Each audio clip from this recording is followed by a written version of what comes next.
Peoples మేనిఫెస్టోని పెట్టారు sir. ఇప్పుడున్న మేనిఫెస్టోలు అన్నీ కూడాను ఇంతకుముందు జగన్మోహన్ రెడ్డి గారు నవరత్నాలు పెట్టారు. ఆంధ్రప్రదేశ్ అంటే అప్పుల ప్రదేశ్, ఇది మరొక శ్రీలంక అని ఈయన మొన్నటిదాకా ఊదర కొట్టిన వాళ్ళు. దాని మీద కొంచెం పావులా వేసే వాళ్ళు ఇస్తున్నారు, కానీ దాంట్లో తగ్గించేది అనేది లేదు సార్.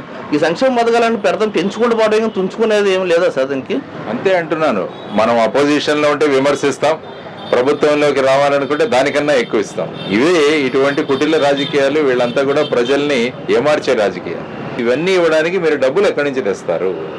ఆదాయం ఎక్కడి నుంచి తెస్తారు? మీరే అన్నారు రాష్ట్రం ఇన్ని లక్షల కోట్లలో మునిగిపోయింది, మరి ఇవి చేయడానికి మీరు ఏం చేస్తారు? మీరు చూసుకుంటే పెట్రోల్ డీజిల్ రేట్లు చాలా ఉన్నాయి. ఒక ఆవిడ చెప్పింది, బాబు ఇంతకుముందు 1300 రూపాయలతో మేము బియ్యం తెచ్చుకునే వాళ్ళం, 1800 అయిపోయింది.